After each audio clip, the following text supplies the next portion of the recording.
എൻ്റെ ജീവിതത്തിനെ മുഴുവനായി മാറ്റിമറിച്ച ഒരു മെസ്സേജുണ്ട്. മോട്ടിവേഷണൽ വീഡിയോസ് അല്ല, പേഴ്സണൽ ഫിലോസഫീസ് അല്ല, ഒരു self improvement ബുക്സുമല്ല.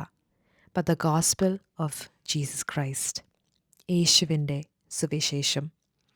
And honestly, gospel എന്ന വാക്ക് നമ്മൾ പലപ്പോഴും കേൾക്കുമ്പോൾ, അല്ലേ സുവിശേഷം എന്ന് കേൾക്കുമ്പോൾ, അതിൻ്റെ യഥാർത്ഥ പവർ മറന്നു പോകാറുണ്ട്. ബിക്കോസ് അത് ഒത്തിരി തവണ നമ്മൾ കേട്ടിട്ടുള്ളൊരു വാക്കാണ്. സോ ടുഡേ ഒന്ന് സ്ലോ ഡൗൺ ചെയ്യാം. ഈ ഗുഡ് ന്യൂസ് അല്ലെ സുവിശേഷം എന്ന് പറയുന്ന ആ വാക്ക് നമുക്കൊന്നുകൂടെ ഹൃദയത്തിൽ ഒന്ന് ഫീൽ ചെയ്യാം. ആദ്യമായി ദൈവം. ദൈവം ഒരു ഹയർ പവർ മാത്രമല്ല. He's holy, perfect, righteous and eternal. ഈ പ്രപഞ്ചത്തെ മുഴുവനും സൃഷ്ടിച്ച സൃഷ്ടാവ്, ദ ക്രിയേറ്റർ. നമ്മുടെ സത്യവേദ പുസ്തകം പറയുന്നത് ദൈവം സ്നേഹമാണെന്നാണ്.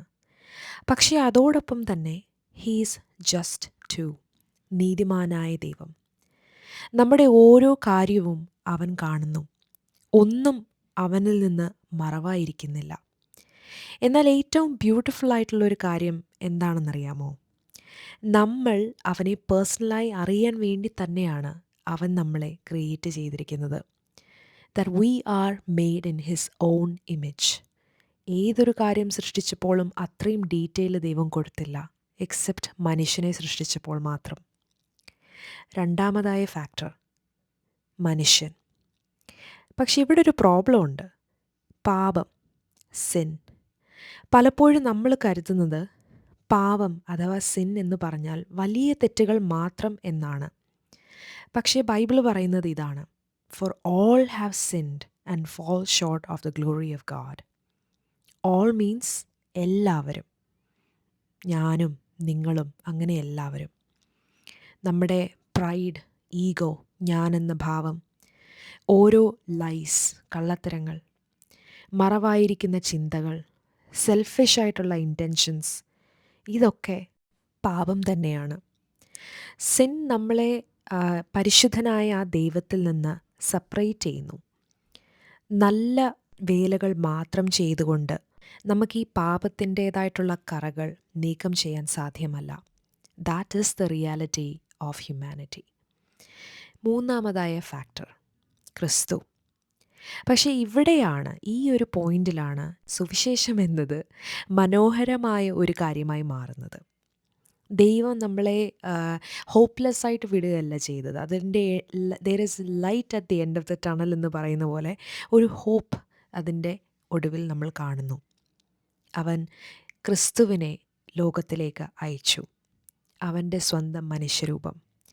സ്നേഹം കൊണ്ടാണ് അവൻ അങ്ങനെ ചെയ്തത്. And Jesus Christ is fully God and fully man. ഈ യേശു നമുക്ക് കഴിയാത്തതായ പെർഫെക്റ്റ് ലൈഫ് ജീവിച്ചു കാണിച്ചു. പിന്നീട് അവൻ കുരിശിലേക്ക് പോയി. അവൻ പാപിയായതുകൊണ്ടല്ല കുരിശിലേറിയത്, നമുക്ക് വേണ്ടി, നമ്മുടെ പാപങ്ങൾക്ക് വേണ്ടി അങ്ങനെ ചെയ്തു. നമ്മളാണ് ശരിക്കും പണിഷ്മെൻറ്റ് ഡിസേർവ് ചെയ്യുന്നത്, അല്ലേ? ഒരു തെറ്റ് കാണിച്ചു കഴിഞ്ഞാൽ, ഇപ്പോൾ ഒരു ചെറിയ കുഞ്ഞാണെങ്കിലും തെറ്റ് കാണിക്കുമ്പോൾ നമ്മൾ വഴക്ക് പറയും. അപ്പോൾ എപ്പോഴും ഏതൊരു കാര്യത്തിനും അതിൻ്റെ കോൺസിക്വൻസ് ഉണ്ട്. അപ്പം നമ്മുടെ ഈ പാപങ്ങൾക്ക് അതിൻ്റേതായിട്ടുള്ള പണിഷ്മെൻ്റ് ഉണ്ട്. ആ പണിഷ്മെൻ്റാണ് അവൻ നമുക്ക് വേണ്ടി ഏറ്റുവാങ്ങിയത്. കുരിശ് എന്നത് ഒരു ഡിഫീറ്റ് അല്ലായിരുന്നു, ഒരു പരാജയമല്ലായിരുന്നു, അതൊരു ജയമാണ്, മരണത്തിന്മേലുള്ള ജയം. ഈ യേശു കാരണമാണ് ഇന്ന് ഈ ഫൊർഗിവ്നെസ് എല്ലാവർക്കും അവൈലബിൾ ആയത്, വിശ്വസിക്കുന്ന എല്ലാവർക്കും എന്നുള്ളതാണ് സത്യം. നമ്മൾ ഏതെങ്കിലും ഒരു കാര്യം ചെയ്തിട്ട് ഏൺ ചെയ്യുന്നതല്ല ഈ ഒരു ഫൊർഗിവ്നെസ് എന്ന് പറയുന്നത്. അതായത് എല്ലാ നന്മ കാര്യങ്ങളും ചെയ്യുമ്പോൾ നമുക്ക് ഫൊർഗിവ്നെസ് കിട്ടുമെന്നുള്ളതല്ല. Only because of pure grace, അവൻ്റെ കൃപ കൊണ്ട് മാത്രം നമുക്കത് ലഭിച്ചു. ഇനിയും ഇവിടെ നമുക്കെല്ലാവർക്കും നേരിടുന്ന ഒരു പേഴ്സണൽ ക്വസ്റ്റ്യൻ ഉണ്ട്. What will you do with Jesus? യേശു നിങ്ങൾക്ക് ആരാണ്? വിശ്വാസം എന്നത് ദൈവത്തിനെ അറിയുക എന്നത് മാത്രമല്ല, നമ്മുടെ ജീവിതം മുഴുവൻ അവന് വേണ്ടി സമർപ്പിക്കുക എന്നുള്ളതും കൂടിയാണ്.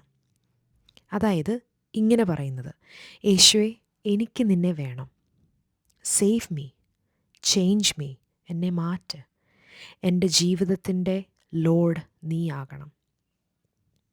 And when we trust in Christ, ക്രിസ്തുവിൽ നമ്മൾ വിശ്വസിക്കുമ്പോൾ ഓട്ടോമാറ്റിക്കലി അവൻ്റെ കൃപ നമ്മളിൽ വന്ന് നിറയുകയാണ്.